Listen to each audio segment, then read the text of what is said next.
Hi hello good evening aspirant.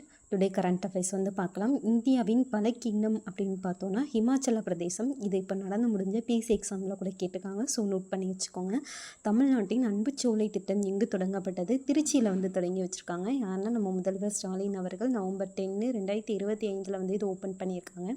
So இது எதுக்காக அன்புச்சோலை திட்டம் அப்படின்னா என்னென்னு பார்த்தோன்னா, முதியோர் மனமகிழ் வள மையம், அதாவது சில்ட்ரன் பார்க் மாதிரி அவங்களுக்கு தேவையான புக்ஸ் ரீடிங்ஸு, வாக்கிங் போகிறதுக்கு இந்த மாதிரியான ஸ்பெசிலிட்டிஸ்லாம் அதில் வந்து இருக்குது.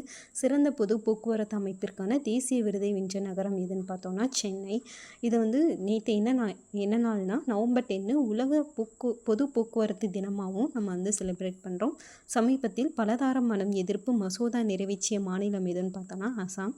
மித்ர சக்தி என்பது இந்தியாவிற்கும் எந்த நாட்டிற்கும் இடையிலான கூட்டு இராணுவ பயிற்சியாகும். இலங்கை. ஹனிமாசா விமான நிலையம் எந்த நாட்டில் அமைந்துள்ளதுன்னு பார்த்தோன்னா மாலத்தீவு. அப்பாயின்மெண்ட்ஸ் வந்து பார்ப்போம். ஐநாவின் சுற்றுலா அமைப்பின் முதல் பெண் செயலாளராக தேர்ந்தெடுக்கப்பட்டவர் யாருன்னா ஷேகா நாசர். இதோடைய தலைநகரம் எங்கே இருக்குன்னா ஸ்பெயினில் வந்து இருக்குது. ஆசியாவின் மகிழ்ச்சியான நகரம் என்று பெயரிடப்பட்ட நகரம் எதுனா மும்பை.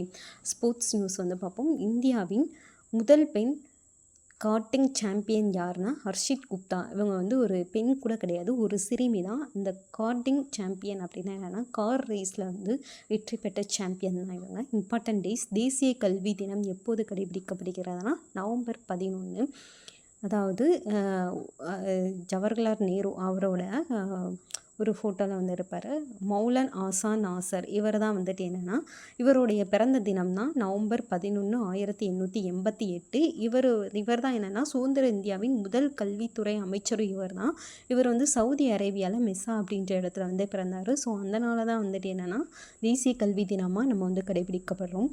கண்டிப்பாக 2026 வந்து டிஎன்பிசி எக்ஸாம்ஸ் வரும். ஸோ அதுக்காக டிஎன்பிசி மட்டும் இல்லை, எஸ்எஸ்சி, பேங்கிங், ஆர்ஆர்பி இந்த எக்ஸாம்ஸ்க்கு வந்து கரண்ட் அஃபேர்ஸ் இல்லாத கொஷின்ஸே இருக்கவே இருக்காது.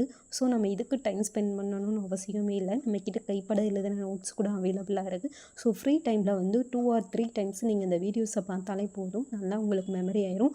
ஸோ நோட்ஸும் அவைலபிளாக இருக்குது. வேணும்னா டிஎம் பண்ணுங்கள். தேங்க்யூ.